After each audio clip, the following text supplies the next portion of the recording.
अस्सलाम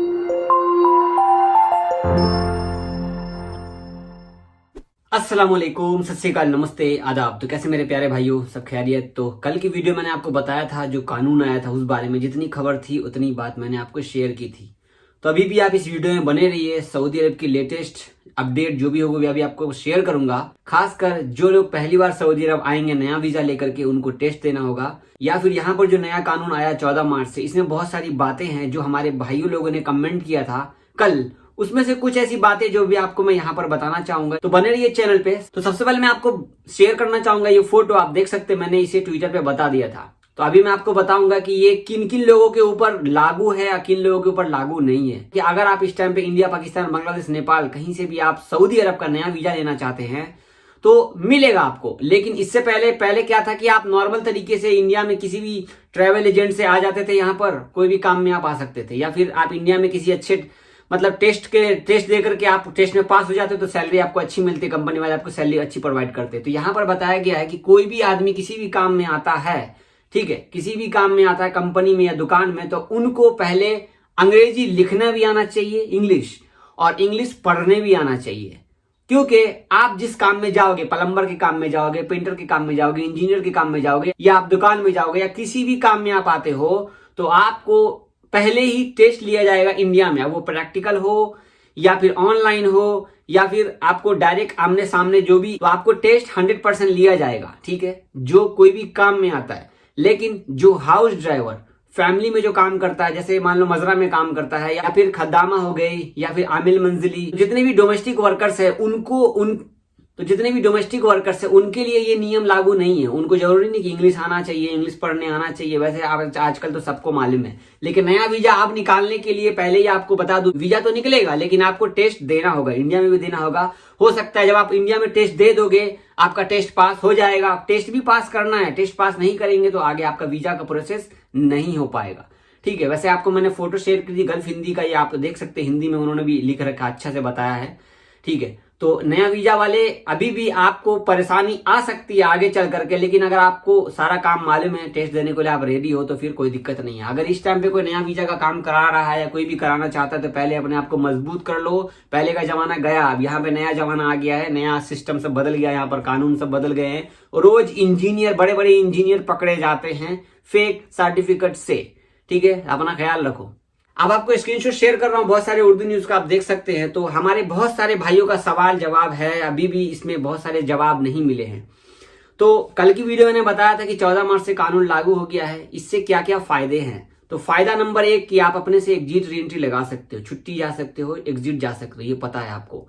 या फिर आप 1 साल से पहले कंपनी बदलना चाहते हो, 1 साल से पहले आप कंपनी बदलना चाहते हो, तो आपका कंपनी वाला, सामने वाला तैयार है। आप 2 महीने ही काम किए हो, 4 महीने ही काम किए, अगर आपका कंपनी वाला तैयार है कि हाँ आप कोई बात नहीं, हम आपको दूसरे कंपनी में जाने देंगे, तो आप कंपनी बदल सकते हो कॉन्ट्रैक्ट सिस्टम के थ्रू। इसके साथ साथ आपको लगता होगा कि आप किसी से कॉन्ट्रैक्ट करके आप साइन कराते हो किसी दूसरे कंपनी में जाने के लिए, तो आपको पैसे खर्च करने होंगे।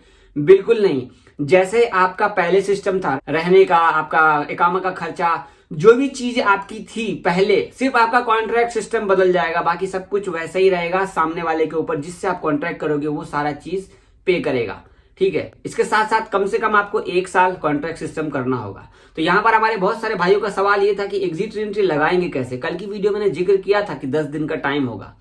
तो आपको बता दूं कि यहाँ पर जो नया निजाम आया है, नया कानून आया है, अभी तो ये कानून आया है, 2-4 हफ्ता, 10 दिन, 20 दिन आएगा, तो बहुत सारे वीडियोस आएंगे, बहुत सारी अपडेट्स आनी बाकी है, कैसे छुट्टी लगेगा, कैसे एग्जिट लगेगा।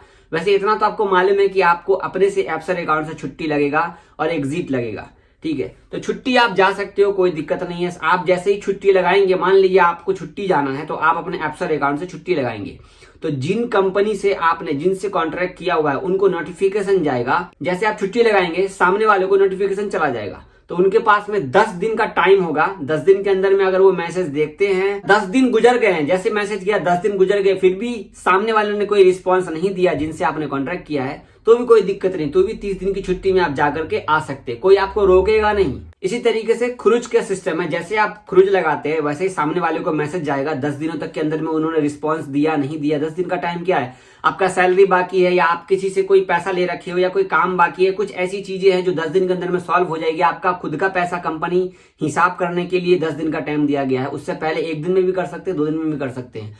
अगर खरुज आपने लगा लिया है, अगर आप 10 दिन के बाद वो कोई रिस्पॉन्स नहीं दे रहे हैं तो आप जा सकते हो, लेकिन कॉन्ट्रैक्ट खत्म होने के बाद ही जाना, वरना आप लाइफ टाइम बैन हो जाओगे।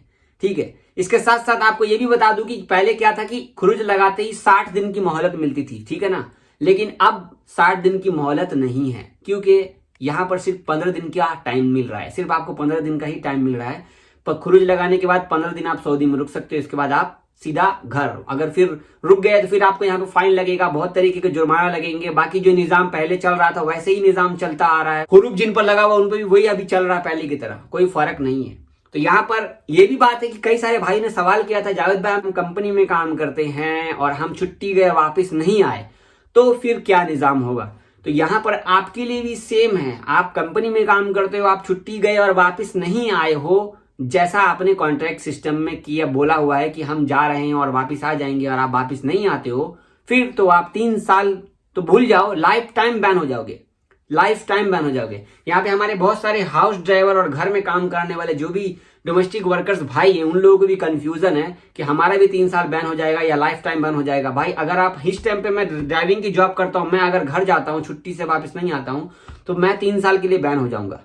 ठीक है, अगर मुझे एग्जिट जाना तो मैं अभी कफिल को बोलूंगा मेरा एग्जिट लगा देगा, चला जाऊंगा, कोई दिक्कत नहीं। ये हम लोगों के लिए नहीं है, ये कानून हमारे लिए नहीं है, ठीक है, डोमेस्टिक वर्कर्स के लिए नहीं है। इसके बाद हमारे एक भाई ने कमेंट किया था, यहाँ पर आपको मालूम हो कि बहुत सारे लोग कंपनी में आते हैं और उनको किसी दूसरे जगह पे काम पर लगा दिया जाता है। एग्जाम्पल के लिए आप किसी कंपनी में काम कर रहे हो और कंपनी में काम नहीं है, वो कंपनी किसी दूसरे घर में हाउस ड्राइवर की जॉब पर आपको सप्लाई के थ्रू लगा देती है, लेकिन आपकी जो सैलरी होती है 1200 रियाल, वो 1200 रियाल ही रहेगी। उसी पर हमारे एक भाई ने कमेंट किया, आपके सामने तबरेज भाई है, वही बोल रहे हैं, जावेद भाई हमें इतना दिन हो गया है तो क्या मैं कॉन्ट्रैक्ट सिस्टम के तहत बदल सकता हूं? जी हाँ बिल्कुल, क्योंकि आप कंपनी में काम करते हैं ना, आप तो कंपनी के थ्रू आए हैं, जो अभी आप काम कर रहे हैं वो आपका कंपनी का वीजा है, तो आप चेंज कर सकते हैं।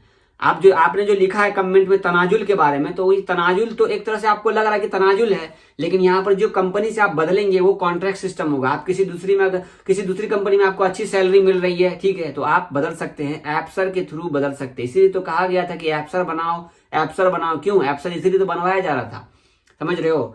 तो ऐसे बहुत सारी चीजें हैं जो अब आप लोगों के लिए अच्छी हो गई हैं। यहाँ पर देखो अभी भी आप लोगों के जहन में बहुत सारे सवाल है। कल की वीडियो मेरे को 1000 से भी ज्यादा कमेंट हो चुके हैं, अल्हम्दुलिल्लाह आप लोगों ने बहुत सारे सवाल किए हैं, उस पर मैं एक वीडियो बनाऊंगा, आप सबके सवाल लूंगा, जो भी मिलता जुलता ज्यादा सवाल होगा वो सवाल लूंगा, ठीक है। अगर आज भी आप लोग कमेंट करते हैं तो मैं कोशिश करूंगा इंशाल्लाह। मेन बात है कि मैं सुबह में ही वीडियो बनाता सवाल के ऊपर, लेकिन मेरे पास में टाइम नहीं था। आज की मैं आपको कोरोना की रिपोर्ट शेयर करना चाहूंगा आपके सामने। आप देख सकते हैं 15 मार्च की कोरोना की रिपोर्ट है। यहाँ पर आप देख सकते हैं 345 केस निकले हैं, जिसमें 223 ठीक हुए हैं।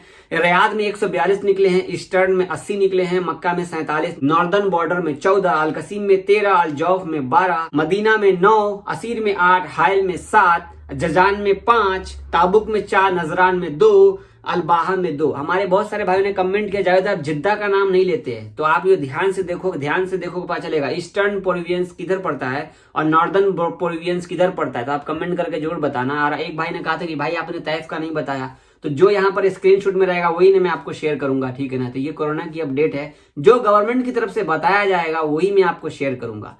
टाइप में केस नहीं निकले तो नहीं बताया जा रहा है, समझ रहे हैं ना। हमारे चैनल पे आप पहली बार आए हैं तो हमारे चैनल को सब्सक्राइब कर लीजिए। अगर आप पहली बार हमारी वीडियो फेसबुक पर देख रहे हैं तो प्लीज ऊपर फॉलो कर लीजिए और वीडियो को शेयर कीजिए। आप लोग शेयर नहीं करते, शेयर करने में पैसा थोड़ी ना लग रहा है, और लाइक करके जरूर जाइएगा। बहुत शुक्रिया, दुआ में याद रखिए। अल्लाह हाफिज।